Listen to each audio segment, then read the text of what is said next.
Guys problem number 31 अपनी आप में दमदार प्रॉब्लम, और ऐसी प्रॉब्लम हमेशा सीबीएसई पूछता है, पूछेगा भाई अच्छे से पढ़ लो समझ लो। देखो अगर आपने क्वेश्चन को समझ लिया तो कॉन्सेप्ट समझ में आ जाएगा, और जब कॉन्सेप्ट समझ में आ जाएगा तो सिमिलरली कितने भी क्वेश्चन बन जाए आप आंसर कर दोगे। जरा खुद सोचो, मैंने चैप्टर नंबर 1 के वेरी शॉर्ट करा दिए, चैप्टर नंबर 2 के वेरी शॉर्ट करा दिए, चैप्टर नंबर 3 के वेरी शॉर्ट करा दिए। अगर आप उन वेरी शॉर्ट्स को कर लोगे तो क्या कोई क्वेश्चन बचेगा वेरी शॉर्ट में से, वेरी शॉर्ट या फिर शॉर्ट में से कोई क्वेश्चन बचेगा जो ऑप्शन ना हो? आप सारे क्वेश्चन लगा दोगे, सारे क्वेश्चन, तो इट मीन्स आपके पूरे में से पूरे नंबर आ जाएंगे। अब चैप्टर नंबर 4 के वेरी शॉर्ट चलने स्टार्ट हो गए तो मैं भी इसके पूरे लगवा दूंगा, ताकि आप लोग अपने बोर्ड एग्जाम में पूरे में से पूरे नंबर सिक्योर करने की ताकत रखें। उसके लिए आपको थोड़ा पढ़ना पड़ेगा, समझते रहो सारे क्वेश्चन को। सारे क्वेश्चन जब समझोगे, बार बार देखोगे तो आपको ऑटोमेटिकली सब याद हो जाएगा। आपसे कह रहा है uniform electric and magnetic fields are produced pointing in the same direction. Electric field भी एक ही तरफ है और मैग्नेटिक फील्ड भी एक ही तरफ है। आपसे कह रहा है एन इलेक्ट्रॉन इज प्रोजेक्टेड, अब एक इलेक्ट्रॉन को भेजा गया है in the direction of the fields, field की डायरेक्शन में, जिधर को ये फील्ड्स लगे हुए इसी डायरेक्शन में आपने एक इलेक्ट्रॉन को भेजा है। आपसे कह रहा है what will be the effect on the kinetic energy of the electron due to two fields. इन दोनों फील्ड्स की वजह से काइनेटिक एनर्जी पे क्या फ़र्क पड़ेगा इलेक्ट्रॉन की। बड़ी बेसिक सी बात है, आपको मैंने समझाया था कि अगर इलेक्ट्रिक फील्ड के अंदर, देखो इलेक्ट्रिक फील्ड का देखेंगे, एक बार मैग्नेटिक फील्ड का देखेंगे, मैग्नेटिक फील्ड का देखेंगे।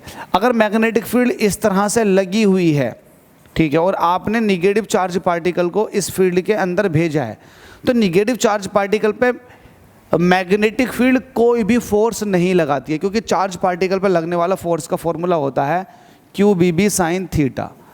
अगर थीटा 0 डिग्री है तो फोर्स भी 0 हो जाएगा, क्योंकि थीटा 0 डिग्री है, क्योंकि वेलोसिटी इसकी इधर को है, तो वेलोसिटी मैग्नेटिक फील्ड की पैरेलल है। इट मीन्स फोर्स इस पर नहीं लगेगी। जब फोर्स नहीं लगेगी तो मैग्नेटिक फील्ड किसी तरह का कोई भी चेंजेस नहीं कर पाएगा काइनेटिक एनर्जी ऑफ इलेक्ट्रॉन के लिए। कोई रोल नहीं है उसका, बिल्कुल स्क्रैप, एक तरह से बिल्कुल बेकार। उसका कोई रोल नहीं है कि इसकी काइनेटिक एनर्जी को अफेक्ट करे। तो काइनेटिक एनर्जी पे किसी तरह कोई इफेक्ट नहीं डालेगा कौन? Magnetic field. ये वाली बात अच्छे से समझ लेना। अब बात आती है इलेक्ट्रिक फील्ड की। अब देखो लेट अस सपोज कि इलेक्ट्रिक फील्ड इधर को लगा हुआ है और आपने इसके ही अंदर निगेटिव चार्ज पार्टिकल को भेजा है। अब निगेटिव चार्ज पार्टिकल पर जो इलेक्ट्रिक फील्ड फोर्स लगाएगा वो फोर्स लगाएगा F = Q × E। अब चूंकि ये इलेक्ट्रॉन है, इलेक्ट्रॉन का जो चार्ज होता है वो होता है -E, इसलिए फोर्स जो आ जाएगी वो आ जाएगी -E × E। इट मीन्स इस इलेक्ट्रॉन पर जो फोर्स एक्ट करेगी वो इधर को लगनी शुरू हो जाएगी। अब भेजा आपने इधर को था, फोर्स लग रही है पीछे की तरफ को, तो ये इलेक्ट्रॉन जो है इसकी स्पीड लगातार स्लो डाउन होगी। क्यों स्लो होगी? क्योंकि इस पर लगातार जो फोर्स लग रही है पीछे की तरफ को लग रही है। शुरुआत में ये इस तरह से आया था, लेकिन इलेक्ट्रिक फील्ड ने फोर्स इस पर लगाई पीछे की तरफ को।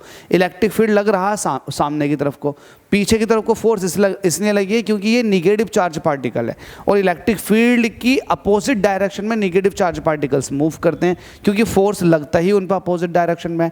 जब इस पर पीछे को फोर्स लगेगा तो इलेक्ट्रॉन की स्पीड लगातार कम होगी।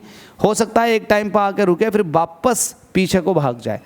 तो लगातार इसकी स्पीड घटने की वजह से इसकी काइनेटिक एनर्जी लगातार रिड्यूस होती चली जाएगी। तो इलेक्ट्रिक फील्ड इलेक्ट्रॉन की काइनेटिक एनर्जी को लगातार रिड्यूस करेगा। क्या करेगा? लगातार रिड्यूस। देखो यहाँ पर साफ साफ लिखा हुआ since the magnetic field exert a perpendicular force. देखो ये वाली बात जो है मैग्नेटिक फील्ड के लिए तब है जब मैग्नेटिक फील्ड के जस्ट परपेंडिकुलर या किसी एंगल पर आ रहा हो। फिलहाल तो मैग्नेटिक फील्ड की डायरेक्शन में जा रहा, तो मैग्नेटिक फील्ड बिल्कुल बेकार है। ठीक है, ठीक है। यहाँ इसकी बात खत्म होने के बाद में यहाँ देखो the electric field exert a retarding force, जिसकी वैल्यू है ये, on electron and hence reduces its kinetic energy. मैंने आपको डिटेल बता दी। मुस्कुरा दो यार कसम से, पूरी डिटेल बता दी, एक्सप्लेन कर दे, तो आप तो वैसे ही करते हुए चले जाना जैसे मैंने आपको बताया। Thank you so much. अगर डाउट है तो डाउट नहीं आना चाहिए, जल्दी से इसका स्क्रीनशॉट ले लो, याद कर लो मेरी बात को। Thank you.